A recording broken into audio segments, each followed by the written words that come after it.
Zaman dahulu, ada seorang alim ulama terkenal yang beribadah selama 70 tahun tanpa sekalipun ia pernah melakukan dosa. Tapi teman-teman, ia malah berakhir di neraka. Maka apakah yang salah dari hidupnya? Dan kira-kira perbuatan apa yang bisa menggiringnya ke neraka? Mohon untuk teman-temanku seiman untuk menonton video ini sampai habis agar tidak terjadi kekeliruan dan salah paham. Di video kali ini kita akan membahas tentang seorang alim ulama yang berakhir di neraka.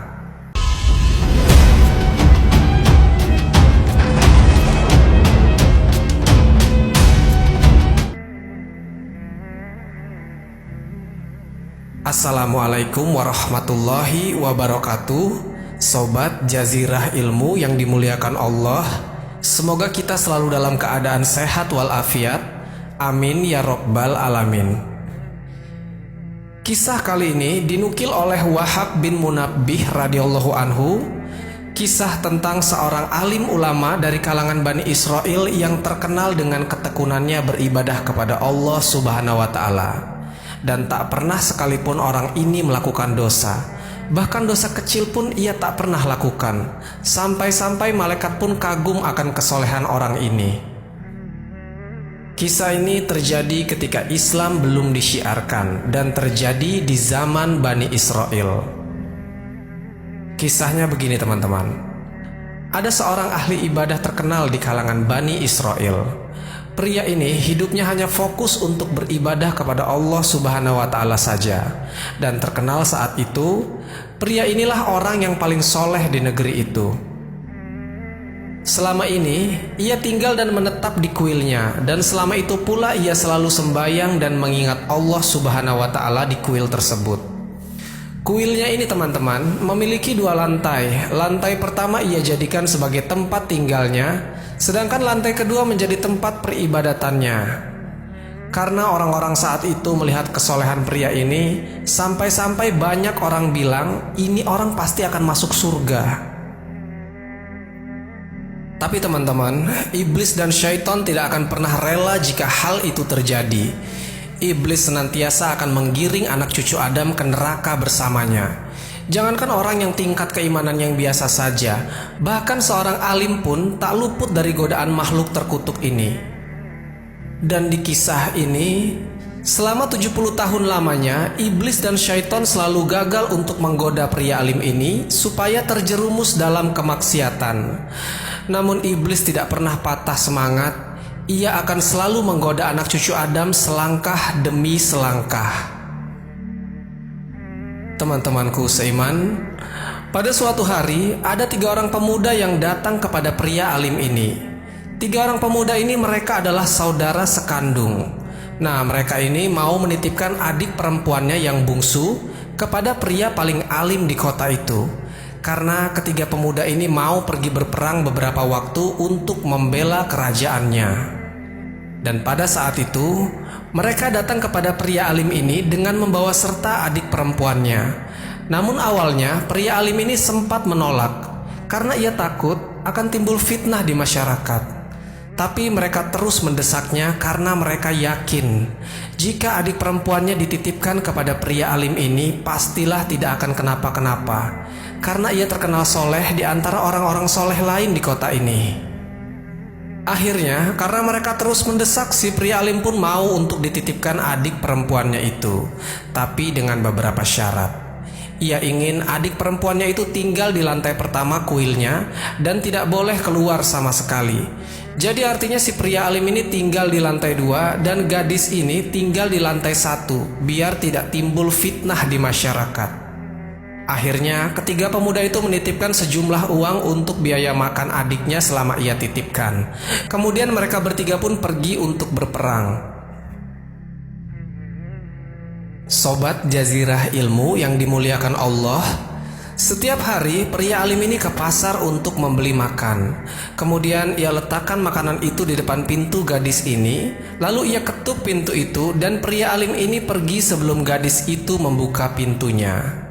Kemudian setelah pria alim ini pergi, barulah ia buka pintu dan ambil makanan itu. Hal ini terjadi setiap hari selama berbulan-bulan.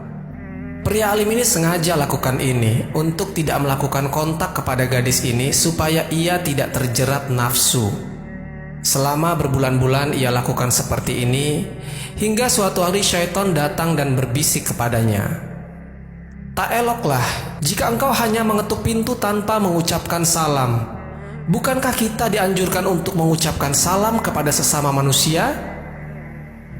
Akhirnya keesokan harinya ketika ia sedang membawa makanan, ia ketuk pintu itu dan ia ucapkan salam. Kemudian ia langsung pergi tanpa menunggu balasan salam tersebut dari sang gadis.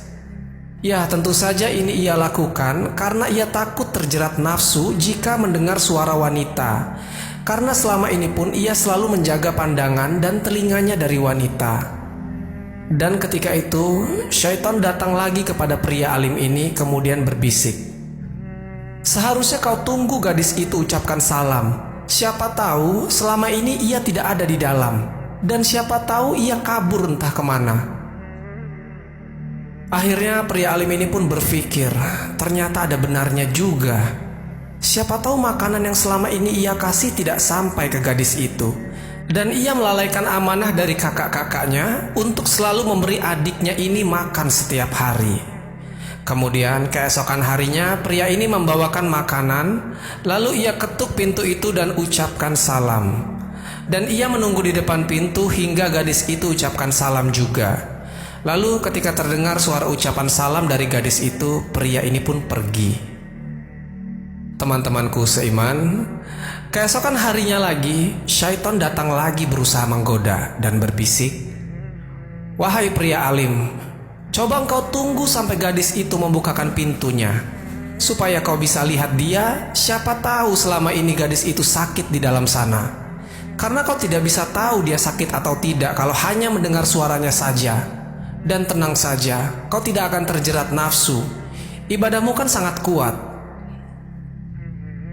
Akhirnya setelah mendapat bisikan dari syaitan, pria alim ini pun berpikir, "Iya juga, bisa saja gadis ini sedang sakit di dalam sana, dan ia sungkan untuk memberitahuku. Mungkin benar, aku harus melihatnya." Singkat cerita, keesokan harinya sama seperti biasanya, pria alim ini mengantarkan makanan. Namun kali ini ia tunggu sampai si gadis membukakan pintu. Setelah pintu itu dibuka dan untuk pertama kalinya pria alim ini melihat gadis ini. Ia pun melihat rupanya gadis ini sehat-sehat saja, tak seperti apa yang ia khawatirkan. Lalu setelah pria alim ini melihat, ia pun pergi tanpa berkata sepatah kata pun kepada gadis ini. Nah, di sini teman-teman, syaitan selangkah demi selangkah menggoda pria alim ini. Syaitan datang lagi dan berbisik, "Kau jangan hanya melihatnya saja, bertanyalah kepada gadis itu. Siapa tahu dia butuh sesuatu dan segan untuk menyampaikannya padamu." Akhirnya keesokan harinya pria ini pun melakukan hal itu. Setiap hari ia selalu mengantar makanan dan dilanjutkan mengobrol dengan gadis ini. Hingga pada akhirnya terjadi hubungan yang begitu dekat di antara mereka. Lalu tiba pada suatu hari terjadilah perzinahan di antara keduanya. Dan bahkan teman-teman, perzinahan ini terjadi setiap hari, setiap si pria alim ini mengantarkan makanan kepadanya. Sobat Jazirah Ilmu yang dimuliakan Allah,